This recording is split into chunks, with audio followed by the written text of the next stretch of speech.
ایک بدو گوہ ایک جانور ہے، اتنا بڑا ہوتا ہے جتنا میرا بازو ہے، اتنا بڑا ہوتا ہے، وہ چھپکلی کی طرح ہوتا ہے، چھپکلی سے کوئی 10-15 گنا وہ بڑا ہوتا ہے، 20 گنا بڑا ہوتا ہے۔ گوہ بڑا خوفناک سا جانور ہوتا ہے، جنگلوں میں ہوتا ہے، صحراؤں میں ہوتا ہے، تو عرب وہ کھایا کرتے تھے اسلام سے پہلے۔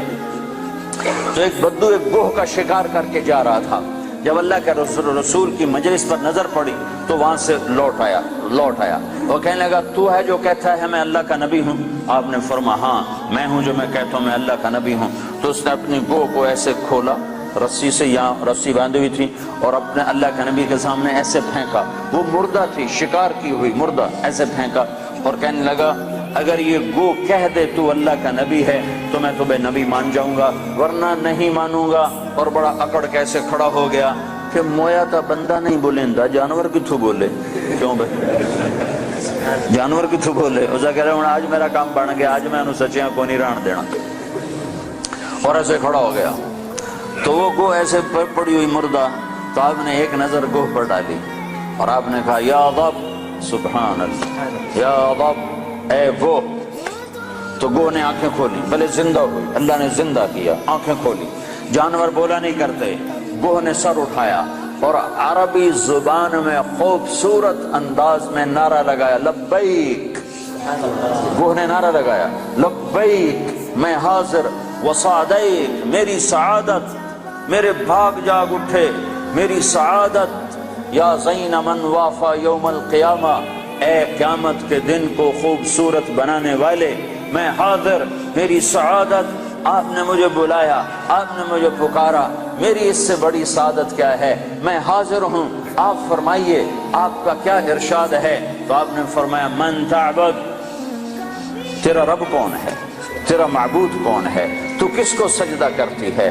تو گو نے کہا من فی السماء عرشہ، یا رسول اللہ میں اس کے آگے سر جھکاتی ہوں جس کا عرش آسمانوں پر، وفی الارض سلطانہ، جس کی سلطنت زمینوں پر، وفی البحر سبیلہ، جس کے راستے سمندر میں، فی الجنت رحمتہ، جس کی رحمت جنت میں، وفی النار عقابہ، جس کا عذاب جہنم میں، میں اس رب کی بندگی کرتی ہوں۔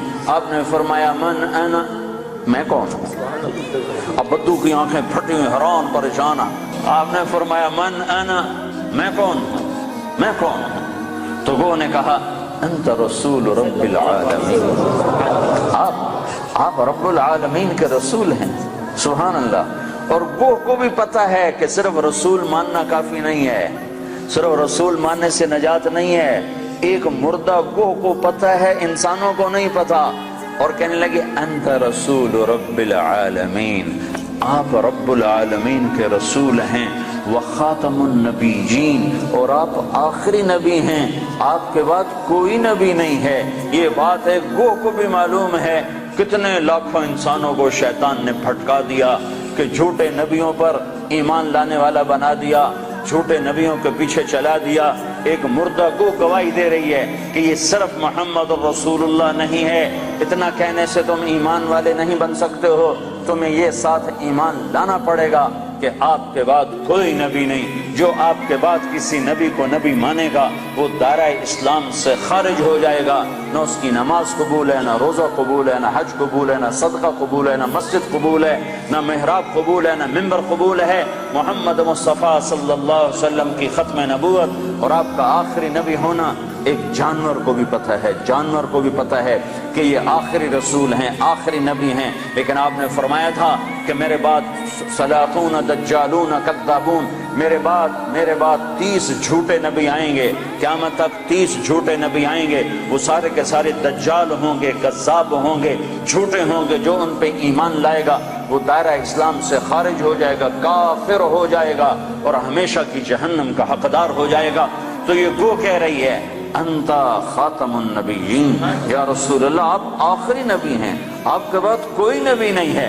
اگلا فتویٰ بھی سنو، اور وہ کہنے لگی قد افلح من صدقک، یا رسول اللہ جو آپ کی مانے گا کامیاب۔ اگلا فتویٰ وقد خاب من کذبک، جو آپ کی نہیں مانے گا وہ ناکام، جو آپ کی نہیں مانے گا وہ ناکام۔ ماننے والے کامیاب، نہ ماننے والے ناکام، ماننے والے کامیاب، نہ ماننے والے ناکام۔ بدو حیران پریشان۔ آپ نے فرمایا اب کیا کہتا ہے؟ کہتا اب تو تیرا کلمہ پڑھتا ہوں، تو نے تو گو کو بھی بلوا دیا، کمال کر دیا۔